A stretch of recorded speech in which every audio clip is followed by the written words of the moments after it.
그 앞으로의 일은 어떻게 진행이 되냐면 믿음이 생김으로 믿음을 가지고 이제 사실은 성도의 삶이 시작이 돼요. 그런데 이렇게 비기닝 크리스천 처음에 그리스도인이 되는 과정은 여기에는 성령의 역사가 아니면은 아무도 이 예수님을 영접할 주라고 시인하고 영접할 수가 없다는 거죠. 예, 그래서 이게 이제 중요한 거고 그래서 이게 말씀들이 옆에 있는데 그 영접하는 자 곧 그 이름을 믿는 자들에게는 하나님의 자녀가 되는 권세를 주셨으니 영접하고 믿고 그러면 하나님 자녀가 되는 권세를 주신다. 이렇게 해서 이제 크리스천으로 이제 시작이 되는 거고요. 자, 그다음 단계는 그러면은 이제 성장하는 크리스천이 돼야죠. 그럴 때는 가장 중요한 게 우선 가치관이 바뀝니다. 성경적 가치관이 내 중심에 바뀌는데 그게 어떤 과정이냐면 영적 전쟁을 통해서 이 가치관이 바뀌고 성장하라는 기독교인이 되고요. 그래서 이렇게 되면은 이 영적 전쟁 이거는 기도를 통해서 능력이 생기죠. 굉장히 중요한 과정이 성장하는 과정에는 기도가 반드시 들어가야 되고 예, 그냥 공부만 해서는 안 되고 그다음에 하나님 말씀에 대한 권위 예, 그거에 대해서 배우게 되고 인정을 하게 되면은 이때부터는 우리 속에 우리 삶에 good and bad, good and evil 예, 선악이 가려지기 시작해요. 이것이 성숙한 크리스찬이죠. 그러니까 선악을 분별을 못하면은 이미 말씀이 기준도 아니고 기도도 없기 때문에 그냥 사회인 일반인들하고 똑같이 사는 거예요. 저게 선인지 저게 악인지 성경에선 저걸 악이라고 그러는지 이제 그것이 하나 특징이다. 그래서 여기에 에베소 6장 12절에 우리의 싸움은 이 혈과육에 대한 것이 아니라 이 공중권세 잡은 자들과의 싸움이라고 분명히 바울 사도가 말씀하시죠. 예. 자, 다음에 그러면 이 크리스찬이 됐고 성장하고 그 다음 단계로 크리스찬으로서 무엇이 필요하냐면 서빙이에요. 섬기는 것. 근데 이 월십이라는 게 사실은 선교의 기본입니다. 그러니까 우리가 선교 그러면은 사람들이 선교는 가서 복음 전하고 예수님 믿게 하고 한다고들 그렇게 우리 일반적으로 생각하죠. 맞습니다. 그런데 선교의 궁극적인 목적은 예배예요. 그 우상을 섬기는 사람들이 하나님 앞에 나와서 예배자로 서는 것. 그렇게 만들어 주는 게 이게 이제 그러면서 섬기기 시작하는 예수님을 섬기고 하나님을 섬기고 우리 크리스찬 커뮤니티를 섬기고 교회를 섬기고 그렇게 되죠. 이제 그런데 이 네이션이라는 얘기 이게 성경의 영어로는 성경에는 열방이라는 과정이 이제 단어예요. 그래서 이 열방이라는 단어는 성경을 열어볼 수 있는 키입니다. 키. 그러니까 가장 중요한 하나님의 그 월드가 몇 가지가 있는데 그 중에 하나가 열방이에요. 그래서 열방을 향해서 세계 선교를 하라고 나가게 하고 보내시고 하는 일이 그거예요. 그래서 우리 안에 이제 중요한 거는 서빙 크리스찬이 되려면은 내 안에 열방이 있어야 된다는 거예요. 여기서 선교가 시작이 돼요.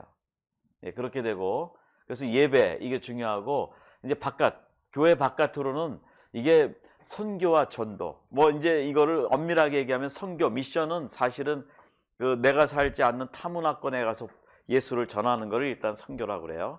타문화, 초문화 그리고 이반젤리즘은 언어와 문화가 같은 권역에서 예수님을 전할 때 그걸 전도라고 그러죠. 이반젤리즘. 일단은 그렇게 좀 나눠 보고 있고요.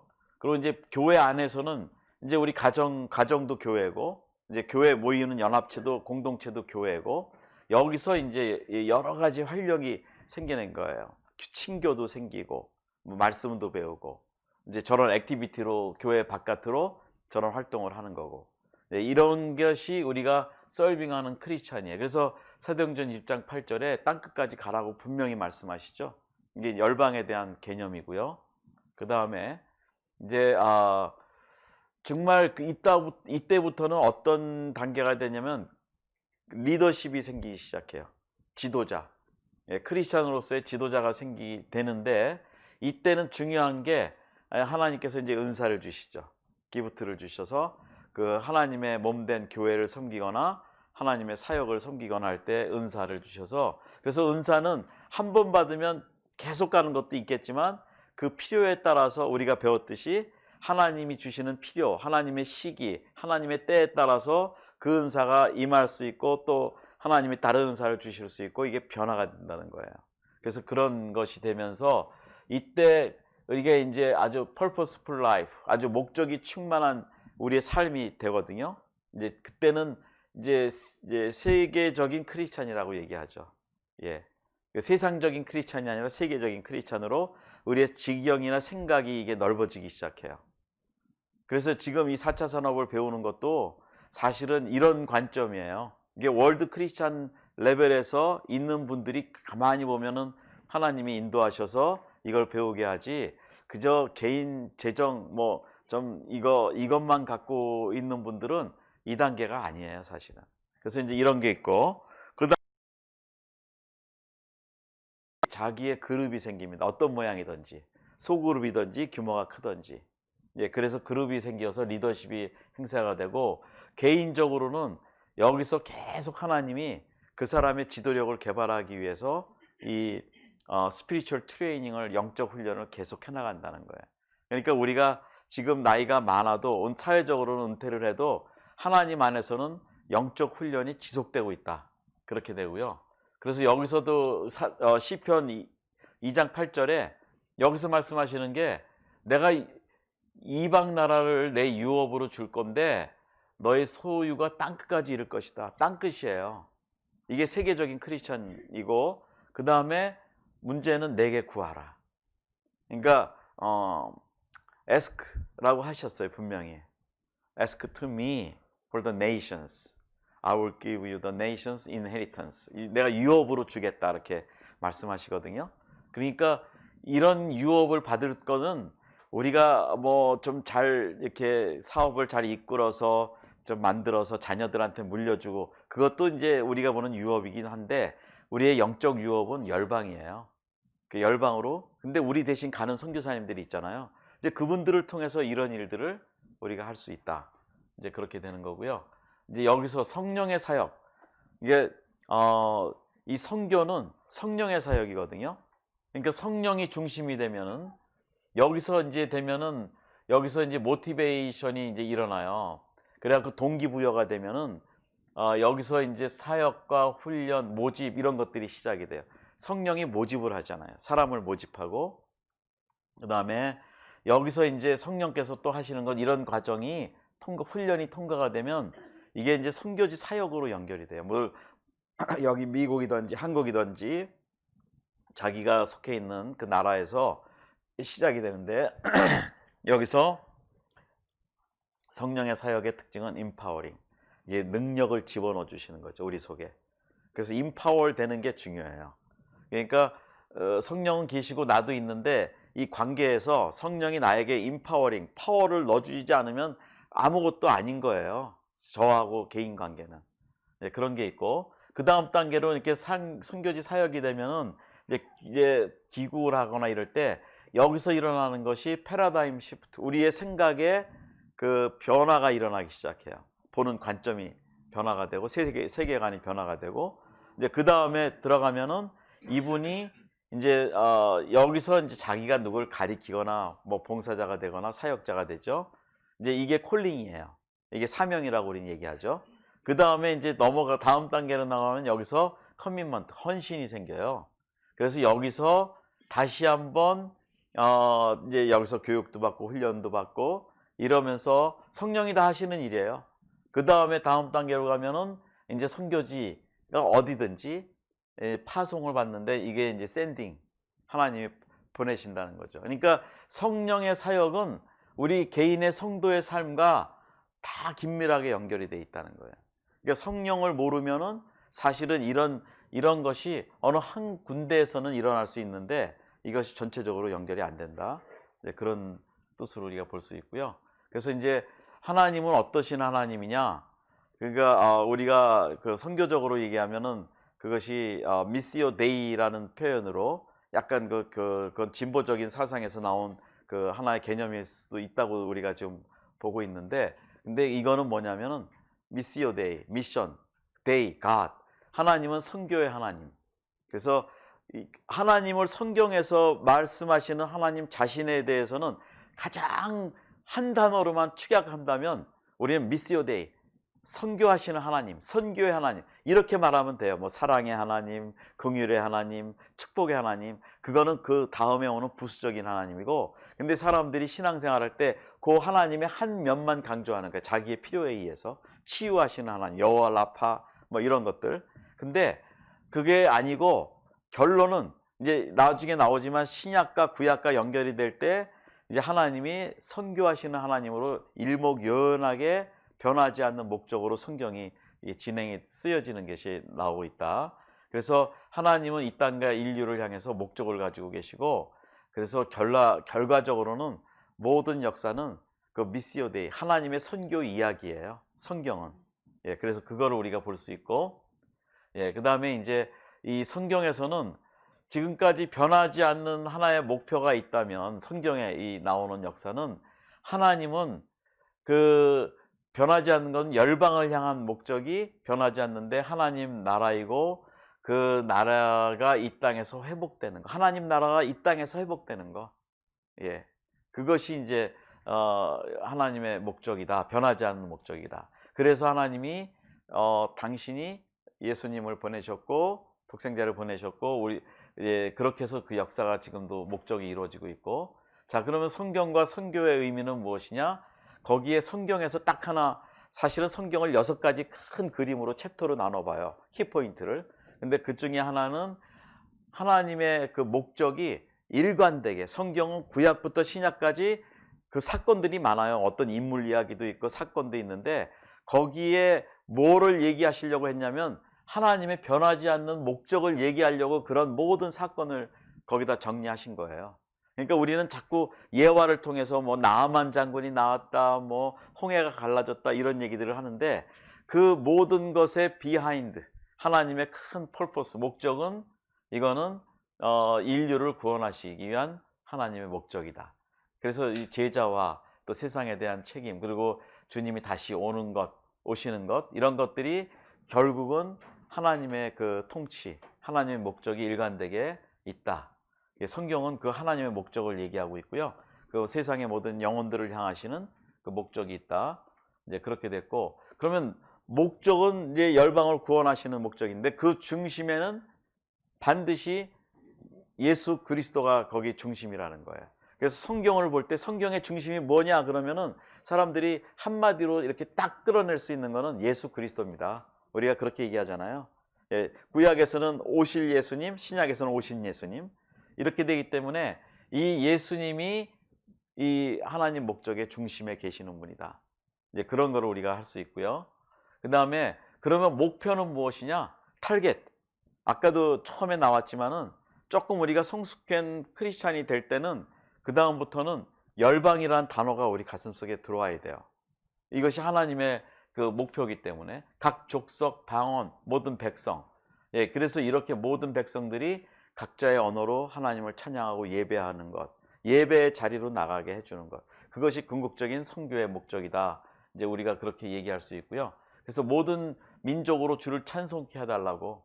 그 열방은 기쁘고 즐겁게 주님을 찬양하고 하는 것. 예, 이런 사진들은 저희가 2세 사역을 제가 많이 했다고 그랬잖아요. 44나라 단기팀을 보냈고 70팀 정도 보냈는데 다 이런 사진은 제가 찍은 거라 이건 카피라이트이 없는 겁니다. 제 겁니다. 그래서 예를 들면은 요럴 때부터 애들이 나가서 열방에 대한 개념이 바뀌기 시작해요. 그래서 단기 선교가 그런 면에서 잘만 하면 굉장히 좋다. 자, 그러면 이제 하나님의 목표, 목적 다 있는데 그거를 이루기 위한 수단이 무엇이냐? 거기에는 그 성경에서 말하는 하나님의 목표를 이루기 위한 수단으로 능력을 말합니다. empowering. 그 파워를 하나님이 말씀하세요. 그래서 그 파워를 가지고 땅 끝까지 복음 전하는. 예, 이것이 근데 여기에 이제 문제가 여기서도 좀 이쪽의 개념에서 문제는 예루살렘, 사마리아 예루살렘, 유대, 사마리아 땅 끝이라고 이 4가지 지역적 이름이 나오는데 그거는 성경으로 보면은 both and라고 그래요. 그러니까 동시에 말하는 거지 그 either and 뭐 하나만 말하는 게 아니에요. 그래서 성경의 사도행전 1장 8절은 예루살렘도 하고 동시에 땅끝도 하고 그것이 선교의 개념입니다. 그러니까 우리가 잘못 생각하면은 아유 뭐 우리 교회는 나는 우선 요 주위에 우리 이웃 뭐 우리 커뮤니티부터 내가 선교하겠다. 맞아요. 그것도 당연히 시작이 돼야 되는데 동시에 땅끝까지 가야 된다는 거예요. 그것이 사도행전 1장 8절에 그리그로 된 원문의 의미라는 겁니다. 근데 사람들이 자꾸 우리식으로 한국식으로 이렇게 표현이 되어 있는 거는 순차적으로 제일 처음엔 예루살렘, 유대, 사마리아, 땅끝 이렇게 원을 하나씩 더 넓혀가는 걸 생각하는데 그게 아니고 동시다발적으로 한다는 거예요. 그것이 이제 성경에서는 말하는데 그게 이제 1장 8절에 능력을 받으면 땅끝까지 간다. 이제 그런 얘기고요. 그래서 이제 문제는 또 하나가 있습니다. 이 성경에 나오는 중요한 주제 중에 하나가 이 하나님을 대적하는 존재, 방해, 이 영적 전쟁을 일으키는 그 존재가 있는데 그게 이 사단이라는 거예요. 이 사단이 이 하나님 나라를 증거하고 전하고 전파하는데 가장 큰 아주 장애물이거든요. 지금도 마찬가지예요. 이제 뭐 보시면 알지만 뭐 제가 누구를 판단하는 건 아니지만 선교 얘기 아무나 못 듣습니다. 이따가도 뭐 여기 많이 있던 분들도 다 우르르 가시고 이거는 정말 특별한 사람들만 하나님이 듣게 하세요. 선교는. 예. 그렇게 얘기해요. 저는 그렇게 생각이 들어서 이 마귀가 가장 싫어하는 거는 예수님이 저곳에 이제 복음을 증거해야 된다, 뭐 예수님이 증거해야 된다 그러면 벌써 알고서 난리를 쳐요. 제가 이 2세들 단기 선교를 해보면서 또 저도 이제 케냐에 있으면서도 하여튼 제가 제일 신경 쓰고 했던 게 여기 2세들 모집하고 교회 모집하고 뭐 하면서 제일 큰 준비가 영적 싸움이었어요. 전쟁, 기도. 근데 방해를 얼마나 하는지요? 팀이 구성이 돼서 훈련이 되면 지지고 볶고 난리예요. 그리고 그 팀이 능력 있게 준비가 될수록 현장에서는 복음의 확장이 빠르죠. 그런데 그거를 알고서 여기서 하여튼 막 지지고 볶고 난리를 칩니다. 예, 그 아마 단기 선교를 많이 하시거나 제대로 하신 분들은 그걸 다 경험하셨을 거예요. 얼마나 영적 싸움이 많은지 몰라요. 그래서 그런 게 있고 우리 개인의 삶, 우리 가정 다 똑같습니다. 영적 포텐셜이 클수록 복음의 능력이 클수록 그 가정에 그 싸움이 굉장히 심해요. 또 개인도 뭐 질병도 올 수 있고 뭐 자동차 하다못해 자동차 사고도 날 수 있고 뭐 별일이 다 있는데 그것이 적인데 사람들이 이거에 대해서 굉장히 쉽게 생각한다는 거예요. 영적 싸움이나 이 사단의 존재에 대해서 굉장히 쉽게. 나중에 제가 따로 영적 전쟁만 한번 또 강의를 할 겁니다. 영적 전쟁의 실제 그거에 대해서 할 건데 자, 그러면 이제 목적을 이루는 전략은 무엇이냐? 거기에는 사람이라는 거예요. 하나님의 사람. 예, 그래서 그런 거를 가지고 특히 이제 저희들 입장에서 볼 때는 이민자들. 저는 미국에 우리 와 있는 우리 한인들을 제가 여러 번 말씀드렸을 거예요. 우리는 제2의 청교도라고. 예, 그래서 지금 4,600교회가 생기고 지금 다양한 방법으로 많은 선교를 지금 진행하고 있거든요. 그래서 이제 이런 것이 우리 문제고. 그래도 중국아인데 그 저쪽 일본 거기 해변가에 가서 우리가 복음 전하고 그랬는데 저희가 실제로 여기서도 이렇게 전도 활동도 하고 그랬어요. 지금은 이제 이 세상은 안 하지만 하여튼 목적의 적은 하나님의 그 열방을 향한 그 구원의 계획에 대한 적은 사단이다. 예, 어떻게든지 아주 방해하고 예, 계시록에 분명히 나와 있죠. 옛 뱀이라고 마귀라고도 하고 사단이라고도 하고 예, 온 천하를 꿰는 자라고 예, 꼬이는 자, 속이는 자, 예, 디아볼로스 속이는 자라고 그렇게 얘기하죠. 예. 그러면 목적을 위해서 우리가 변해야 될 것이 무엇이냐? 그거는 당연히 기도죠. 예, 기도가 변하면은 이 생명을 거는 기도, 그냥 하는 기도가 아니고 목숨 걸고 하는 기도, 예, 이렇게 해야 된다. 저는 생각해요. 그래서 저도 어릴 때부터 저는 산기도를 하나님 많이 시키셨어요. 통금 막 그래서 삼각산 거기 능력봉 있고 할렐루야봉 있거든요. 거기 거기에 옛날에 하용조 목사님이 시작하신 연예인 교회가 있어요. 그 삼각산 올라가기 전에. 거기에 그 세검정 거기에 137번인가 버스 종점이 있었거든요. 예, 광화문에서 저는 발화 타고 거기 가면은 12시쯤 딱 올라가면은 통금이 4시인가요? 5시에 끝났나요? 하여튼 그때까지 산에 있어요. 그럼 그때 당시는 기도들을 얼마나 많이 했는지 모릅니다. 전체 산이 막 개구리가 울듯이 개굴 막 그런 식으로 들렸어요. 저도 거기를 밤에 산기도를 혼자 2년을 갔습니다. 꼭대기에 올라가서. 그렇게 했는데 알게 모르게 그 훈련이 됐고, 그거로 인해서 이제 하나의 저의 영적인 힘이 생겼던 것 같아요. 여기서도 제가 천일 기도라는 것도 해봤지만, 하여튼 기도를 하면은 이런 일들을 헤쳐나갈 수 있다. 그래서 우리가 지금 이 지원 이런 노드의 어떤 비즈니스 에즈 미션을 할 때, 우리가 이제 시작을 했죠. 조금씩 기도를 하기 시작하지만 앞으로는 정말 큰 기도가 시작돼야 된다는 거예요. 엄청난 싸움이 있게 될 거다라고 생각하고, 자, 이제 랄프 윈터 박사님의 관점, 이 선교의 4가지 형태인데, 자발적으로 가는 선교가 있고 비자발적으로 할 수 없이 떠밀려가는 그런 요셉이라든지 뭐 요나라든지 그렇게 비자발적으로 가는 게 있고요. 자발적으로 오는 선교, 나한테 오는, 우리 한국의 백인 선교사들이, 미국 선교사들이 왔을 때 다 자발적으로 왔잖아요. 억지로 끌려온 게 아니고, 또 비자발적으로 온 것도 있어요. 뭐 어느 차원에서 그냥 파송을 해서 오는 경우도 있고, 이렇게 4가지의 형태가 선교가 진행이 되고요. 예, 우리 2세들 학생들 선교지에 가서 예배드리고 했던 거, 예, 우리 케냐에 있던 아이. 자, 이렇게 해서 이제 이 세계 기독교 운동이 이제 확장이 되는데, 이제 랄프 윈터의 박사님의 이 타임라인은 이제 400년 주기로 끊어봐요. 이분은 선교를. 그래서 400년 주기로 끊어보는데, 이때부터 이제 구약 때부터는 뭐 아브라함 족장의 시대부터 해서 포로, 뭐 광야 시대 뭐 쭉 내려가고 예수님 오시고, 이제 초대교회부터 지금까지 이제 근세까지 이제 이렇게 해서 400년을 이분은 단위로 나누고 있어요.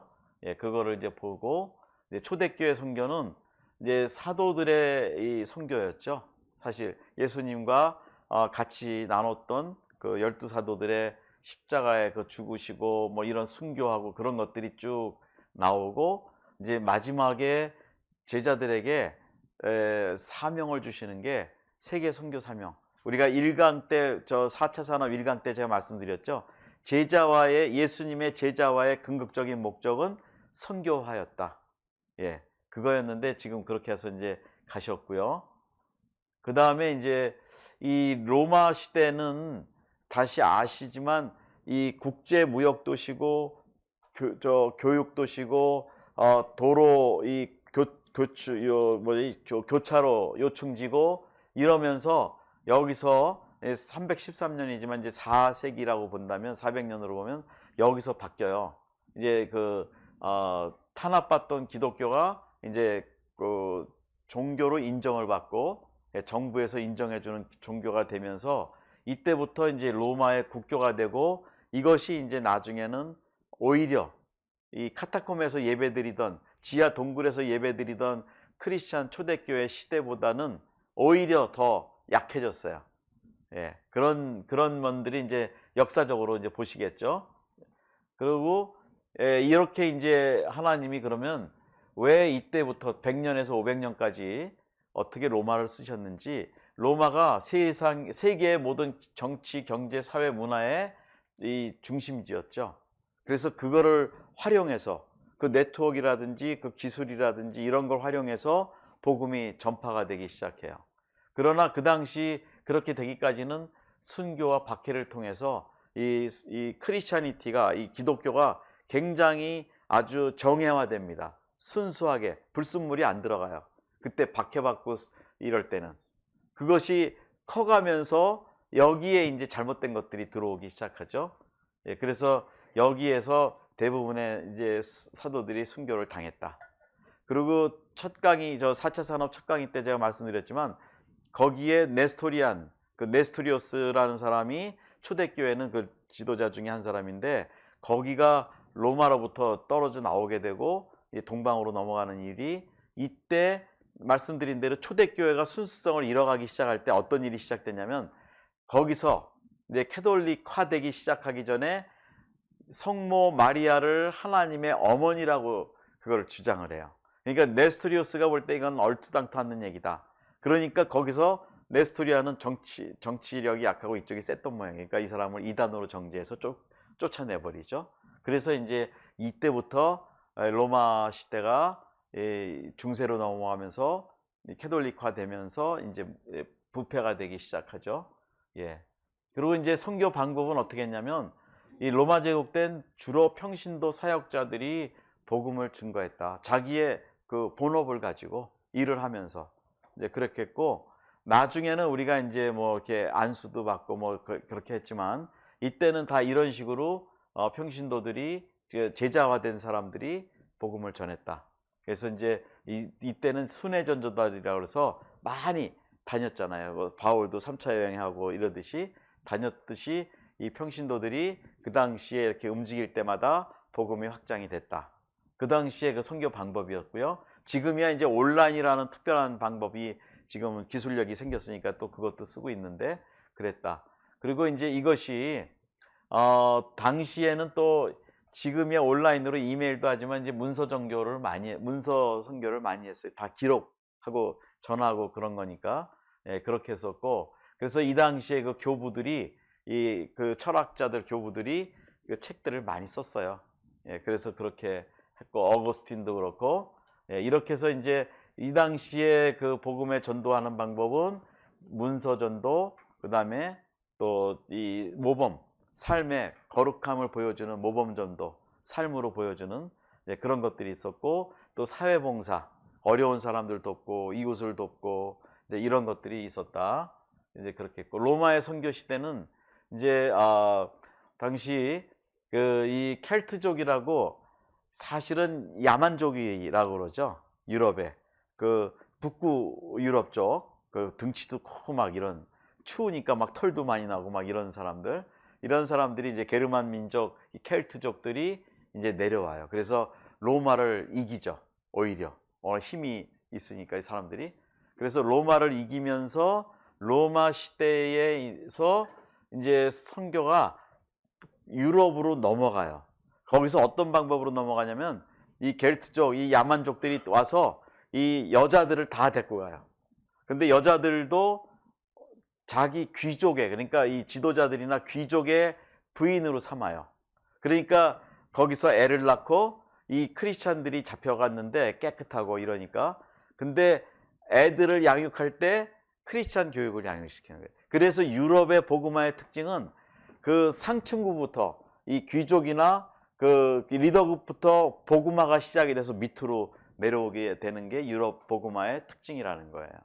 그러니까 지도자들이 이 여자들을 잡아가면서 그렇게 되었고, 예, 포로들이 오히려 거기서 있고, 자 이제 이렇게 되면서 서유럽 시대는 이 게르만족이 또 이 켈트족은 저 위에 북부 쪽이고, 게르만 민족이 사실은 이제 뭐 프랑스 뭐 요 정도인데, 이때부터 이게 종교가 어떻게 시작이 되냐면 이 수도원 중심의 운동이 시작이 돼요.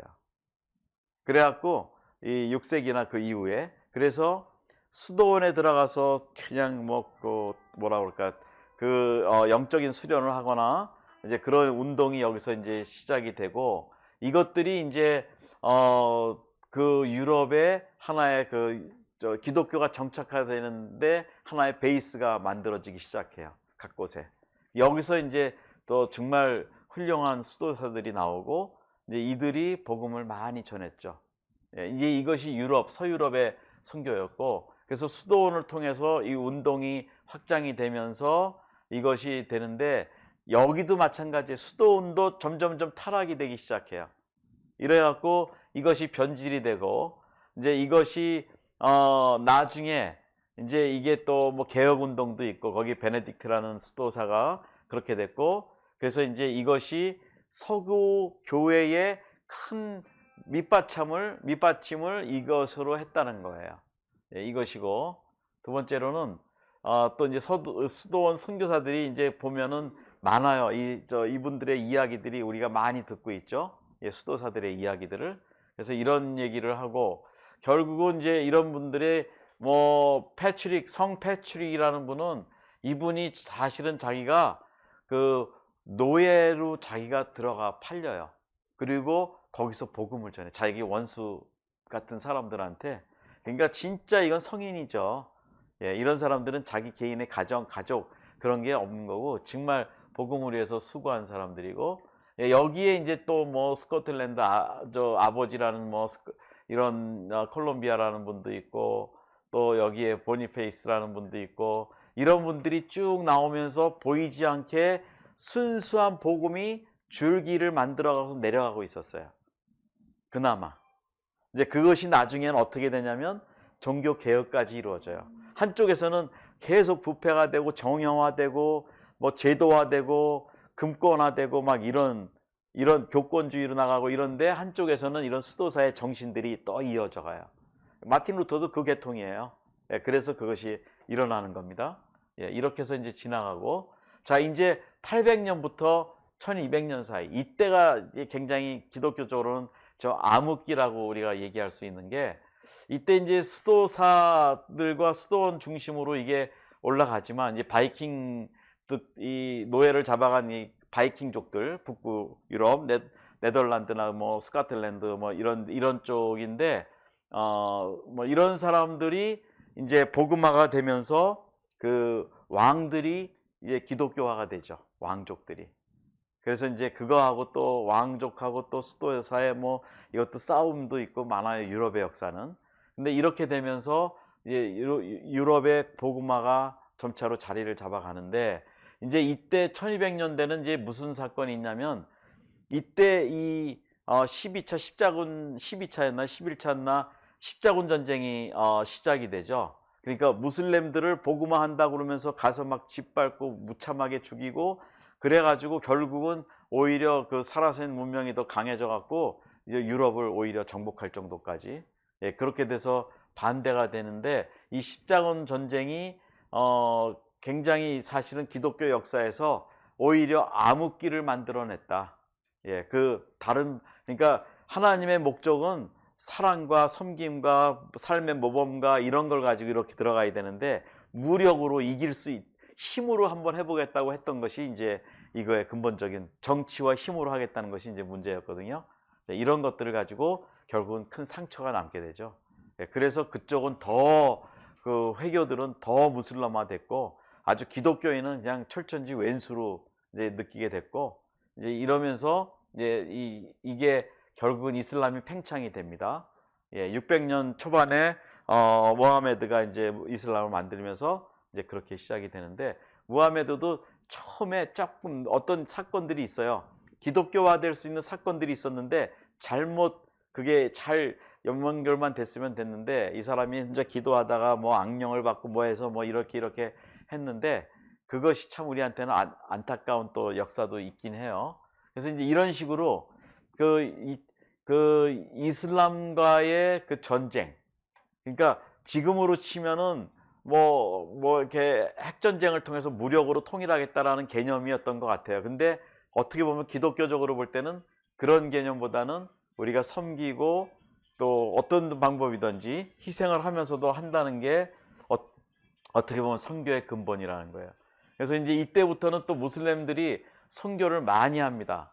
예, 그런데 여기에 무슬림을 선교를 하는 또 특별한 저기도 있어요. 특별한 선교사도 있고 그래서 그 이런 쪽에서 보면은 좋은 뭐 프랜시스라든지 이런 분들이 그 아시시의 프랜시스 뭐 이런 분들이 있어요. 이런 분들이 이제 있고 네 이제 10분밖에 안 남아서 빨리 제가 하겠습니다. 그래서 이제 이런 것들을 보면서 중요한 거는 이 수도사들이 정말 헐벗고 못 먹고 하면서 순회 사역을 많이 했죠. 예, 그렇게 해서 복음을 나름대로 전했고 그것이 나중에는 이제 잘못해갖고 잘못인지 그 당시의 형편으로 봐서는 이게 이제 중세 교회의 캐톨릭이 자리를 잡기 시작하는 거예요. 여러분 아시죠? 중세 교회는 그 라틴어로 된 성경을 쓰는데 이 성직자들은 다 그걸 읽는데 일반 성도들은 성경을 읽지 못하게 돼 있었어요. 읽을 수도 없었고 책도 없었고 그런데 그러니까 이게 아주 뭐라 그럴까 좀 사람들을 무식하게 만드는 거예요. 예, 그렇게 해서 이제 캐톨릭이 하나의 문제였고 그래서 이때부터는 이제 로마 캐톨릭 교회의 선교가 시작이 돼요. 예, 수도원 중심으로 이걸 세워가면서 이제 시작을 하고 그렇게 돼요. 저 브라질 가보니까 처음에 중세 때 캐톨릭이 들어와서 했던 것이 이제 성당이잖아요. 그런데 제가 그 몇 군데 도시 이제 그 선교사님들 때 들어보기도 하고 가보는데 그 도시의 1번지는 캐톨릭 교회입니다. 성당을 중심으로 이렇게 길이 네 군데로 나면서 뭐 주소가 이렇게 확장이 되고, 그래서 그 당시에는 이렇게 모든 게 캐톨릭은 그런 중심으로 들어갔다 그렇게 했고, 예수회는 제대로 좀 하려고 했는데, 이분들이 나중에는 이제 미션이라는 영화 있죠? 미션. 그 파라과이인가요? 거기에 올라가다가 폭포 올라가다 막 피리 불고 막 그런 거 있죠? 그 나중에 다 순교하는데 그 예수의 출신 선교사님이에요. 무저항. 이가수 폭포죠. 그렇게 돼서 됐고요.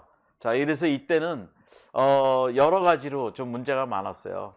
그러니까 무력과 폭력을 통해서 하고 뭐 이런 것들은 좀 사실은 좀 어려운 일들이 시작이 됐는데, 이제 이런 것들.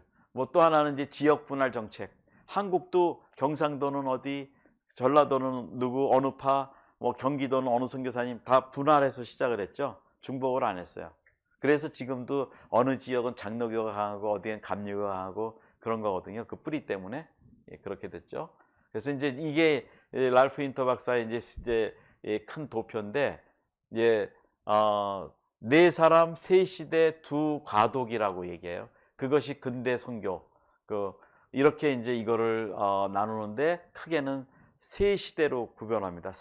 세 가지의 시대로 구별이 되는데, 처음에는 요때까지는 이제 사실은 이 윌리엄 캐리 요때는 요게 이때부터 요로 넘어오는 게 그 허드슨 테일러로 넘어오거든요. 그래서 이제 카메론 다운젠드라고 미전도 종족, 뭐 성경 번역 이렇게 나가는 요 세 시대를 말하고, 이제 지역별로도 이제 보면은 해안부터 시작해. 당시는 뭐 그럴 수밖에 없죠. 배 타고 들어가야 되니까 해안부터 가고 그 다음에 내륙으로 들어가고, 지금은 이제 미전도 종족 시대라고 돼서 이런 걸 많이 통계도 내고 지금 얘기하고 있죠. 이런 것들이고, 그 다음에 이제 구속사에 나타난 이제 10가지의 시대적 특징을 보면 이렇게, 이것도 나중에 다 제가 파워포인트 드릴게요. 이제 직접 다 보실 수 있고, 그래서 이렇게 시대별로 보면은 이렇게 쭉 나오는데, 지금은 땅끝 시대가 됐다는 거예요. AD 2000 이후에. 그래서 이제 미전도 종족을 향해서 갈 수 있고, 지금은 미접촉 전도 종족이라고 그래요. 미접촉 종족. 그러니까 아직 언타치가 된 복음이. 그리고 미전도 종족의 기준은 잘 아시지만 그 커뮤니티, 그 족속 안에 2% 이하의 크리스찬이 있을 때는 아직도 미전도 종족이라고 얘기해요. 2%. 그러니까 교인이 아예 없는 건 아니고, 그렇게 우리가 규정을 지금 선교적으로 하고 있고요. 그리고 여기서 이제 첫 시대는 윌리엄 캐리에 의해서 시작이 돼서 이게 이제 해안 선교 시대로 들어가고, 두 번째로는 허드슨 테일러가 이제 이후에 들어가서 중국 그 CIM이라고 차이나 일랜드 미션으로 내지 선교회로 들어가면서, 이때부터 이분이 자기 그 중국 옷도 입고 머리도 길게 좀 했다고 그래요. 그래서 이렇게 모양이야 뭐 서양인이지만 딱 봤을 때 중국화되는. 그래서 어떻게 들어가냐면 내지까지 깊이 들어갑니다. 그리고 이제 이분도 영국 선교사님인데, 처음에 사람이 필요하니까 보내달라고 그랬는데 7사람을 보내준다고 거기서 연락이 왔어요. 그런데 다 아직 이분이 볼 때 준비가 안 된 분이에요. 뭐 학적으로나 영적으로나. 어떻게 합니까? 안 한다고 그랬는데 결국 그분들하고 내지 선교를 시작합니다. 들어가서. 그래서 중국이 사실은 복음이 어떻게 보면 우리 극동족에서는 굉장히 먼저 이게 접하게 됐고요. 이때부터 이제 지금까지 그 도널드 맥가브란 박사 이후에 이때 어떤 일이 시작되냐면 학생 자원자 운동이 시작돼요. 미국에 1930년대쯤에 스튜던트 발렌티어 무브먼트라고, 그때부터 거기에 출신들이 한국에 많이 왔어요. 그 선교사들이. 그렇게 해서 이제 이게 돼서 지금까지 이렇게 시대별로는 세 시대고, 이렇게도 되고, 이런 것들이 이제 이 전체적으로 보는 근대 선교의 샘물결로 랄프 박사님이 이제 보는 거고요. 이때 지난번에도 말씀드렸지만 모라비안 운동, 여기서 이제 이것이 시작이 돼요. 근데 윌리엄 캐리보다 한 60년, 70년 앞서서 이게 시작이 되고 윌리엄 캐리가 이제 나가게 됐고요. 예, 이제 이렇게 되고, 예, 여기서 이제 이 자원적 헌신의 운동이 이 윌리엄 캐리부터 시작이 돼요. 그래서 이 선교의 특징은 이 자원자 중심입니다. 그러니까 발렌티얼리즘. 그래서 가능하면은 어떤 제도에 의해서 뭐 페이를 해주고 뭐를 보상을 해주고 하는 정도의 그 구조가 아니고, 선교는 처음부터 자원입니다. 정말 생명을 드리고 그렇게 이제 가는 게, 근데 이 미국이 지금 세계적인 강대국이 될 수 있었던 거, 개인적인 저의 해석은 이겁니다. 학생 자원자 운동이, 대학생들 정도의 세대들이 이때 세계에 선교사로 많이 나갔습니다. 하나님이 그때부터 사실은 경제 부흥을 주기, 물론 경제 공황기가 있었지만 그때부터 하나님이 이 나라를 세계 선교의 아주 주도국으로 세우기 시작하세요. 그래서 지금까지 이제 왔고, 지금도 우리가 미국을 위해서 기도하는 것은 현재도 세계 선교의 1위 국가입니다. 재정도 그렇고, 예, 제가 이건 좀 오래된 통계 10년 이상 됐을 때 그때 통계를 보니까 이 세계 선교의 재정의 90% 이상이 미국에서 나가요. 예. 그것도 또 그 헌금을 많이 하는 세대는 그 당시에 은퇴할 수 있는 60대 이상의 옛날 막 3, 40년대에 그 열심히 일하고 있던 보수적인 신앙, 그 사람들이 많이 나오고, 그 다음 세대, 예, 그 다음 세대는 거의 헌금을 안 하는 거로 나와 있었어요. 그래서 지금은 이제 그래도 아직은 뿌리가 있죠, 미국이. 자, 그래서 이렇게 돼서 이런 청교도 건건주의, 뭐 모라비안 운동으로 통해서 이제 윌리엄 캐리가 나가고, 이것이 지금으로 저희와 연결이 되는 건데, 이거는 이제 그분에 대한 개인적이니까 시간이 많이 없으니까 넘어가고요. 해안선 선교 시대도 아까 말씀드린 대로 윌리엄 캐리가 내지로 들어가기 시작하는 걸 특징으로 얘기했고, 이제 이렇게 내지 선교, 예, 이렇게 됐고, 이제 케임브리지 7인이라고 여기서 이 학생 자원자 운동이 본격화되기 시작해요. 여기서 그 건초더미 아래서 이제 기도하다가 여기서 성령을 받고 여기서 이제 불이 붙습니다. 그래서 학생 자원자 운동으로 넘어가서 거기에서 선교사들이 많이 나갔고요. 자, 이런 것이 이제 허드슨 테일러의 생활 뭐 이런 것들이 좀 나와 있는데, 이런 것들은 나중에 좀 시간이 되면 좀 얘기하겠는데, 지금까지는 이제 미전도 종족 선교 시대라고 그래서 아직 복음을 듣지 못하는 이런 분들한테 복음을 증거하는 시대가 됐다. 자, 그래서 이제 뭐 뉴트라이브 미션이라고 아주 어려운 지역 들어가는 데도 있고, 그래서 이제 이런 일들을 보면은 우리가 몇 가지 특징들이 있어요.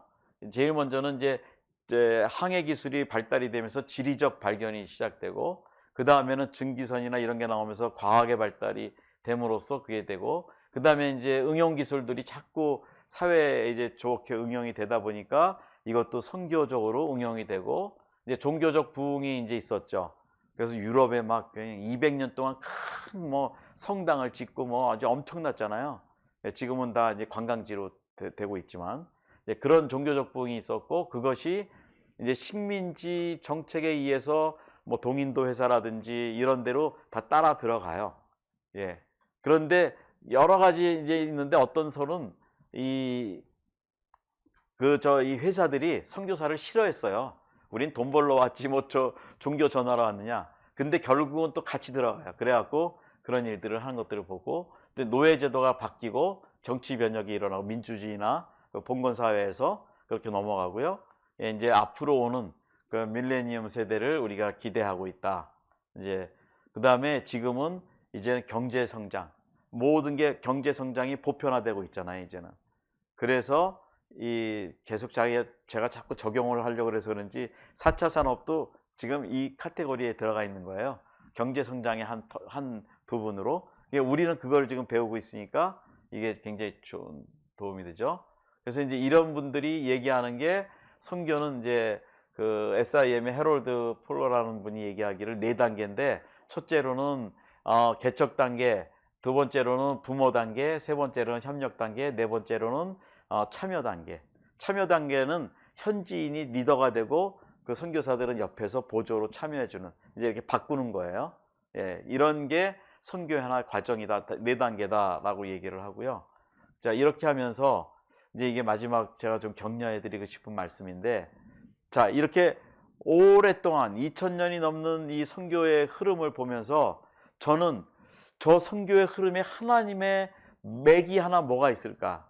저는 이 말씀을 저는 적용을 하고 싶어요.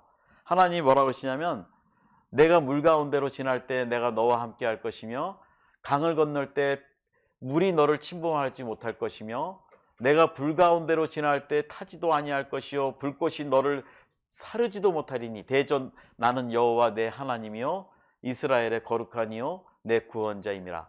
내가 애굽을 너의 속량물로 구스와 스바를 너를 대신하여 주었노라. 내가 내 눈에 보배롭고 존귀하며 내가 너를 사랑하였은즉 내가 내 대신 사람들을 내어주며 백성들이 내 생명을 대신하리니 두려워하지 말라. 내가 너와 함께하여 내 자손을 동쪽에서부터 오게 하여 서쪽에서부터 너를 모을 것이며. 이제 이런 말씀이 저는 하나님의 선교 처음부터 그 6가지 하나님의 성경에 나오는 특징적인 목표, 목적, 성령 이런 게 있는데 그 말씀에 왜 선교사들이 가야 됐고 가서도 물론 순교도 당하고 하지만 결국은 어떤 약속으로 가느냐? 하나님의 이 불변하는 이 약속. 지금 이 약속이 우리에게도 임하고 있습니다. 그러니까 우리가 선교를 한다고 하면은 이거는 하나님이 지켜주신다는 거예요. 물이나 불이나 뭐나 너를 가까이 할 수도 없고 사르지도 못하고 침범도 못하고 그것 때문에 우리가 선교를 하는 겁니다. 그러니까 이거 말씀을 의지해서 우리가 담대히 가야 된다는 거예요.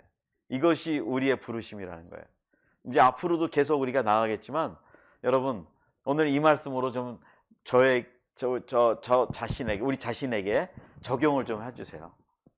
예, 우리 한번 같이 합심해서 시간이 조금 1, 2번 더 되겠지만 읽어보자는 말씀이에요. 성경을 소리내서 한번 그래야 내 말씀으로 우리가 적용해서 우리 시작. 네. 내가 물 가운데로 지날 때 내가 너와 함께 할 것이라. 강을 건널 때 물이 너를 침몰하지 못할 것이며 내가 물 가운데로 지날 때 타지도 아니할 것이요 불꽃이 너를 사르지도 못하리니 대저 나는 여호와 내 하나님이요 이스라엘의 거룩한 이요 내 구원자임이라. 내가 애굽을 너의 속량물로 구스와 스바를 너를 대신하여 주었노라. 내가 내 눈에 보배롭고 존귀하며 내가 너를 사랑하였은즉 내가 내 대신 사람들을 내어주며 백성들이 내 생명을 대신하리니 두려워하지 말라. 내가 너와 함께하여 네 자손을 동쪽에서부터 오게 하며 서쪽에서부터 너를 모을 것이며. 이사야 43장 1절. 예. 여러분 힘나시죠? 예, 우리가 그냥 사는 게 아니고 오늘 매일의 삶에 이 약속, 하나님의 불변하시는 이 약속이, 영존하시는 하나님의 약속이 오늘 이 시간에도 우리와 함께 하시는 거예요. 그래서 우리가 오늘 운전할 때도 안전한 거고 음식을 먹어도 깨끗하게 먹을 수 있는 거고. 그러니까 하나 목적은 선교입니다. 예수 그리스도를 증거하는 것. 그러다가 그렇게 가고 싶은 천국에 가는 거예요. 예, 하나님 앞에. 그러니까 우리가 이 땅에 정말 부귀영화, 은행에 많은 잔고 그것도 필요하죠. 그러나 우리의 궁극적인 목적은 수도원 시절에 수도사들이 그렇게 겸허하게 살던 모습, 주님을 위해서 이런 초대교회 사도들이 순교하면서 사는 모습 다 하나님의 나라를 위해서 하나님이 뽑으셨던 종들이거든요. 예, 그리고 오늘 이 약속이 절대로 1.1획도 변하지 않고 그 모든 선교의 역사에 나오는 하나님의 종들을 똑같은 말씀으로 지켜주시고 축복하셨다는 거예요. 오늘은 우리가 이 약속 가운데 있다는 거예요. 그러니까 힘내시고, 예, 우리가 어떤 일이 당해도 좌절하고 두려워하지 마시고 꿈을 크게 가지시고 한번 같이 나가면 되겠습니다. 기도하겠습니다. 하나님 감사합니다. 하나님 지난 2000년의 그 하나님의 역사, 선교 역사를 짧은 시간에 간단하게 보았습니다.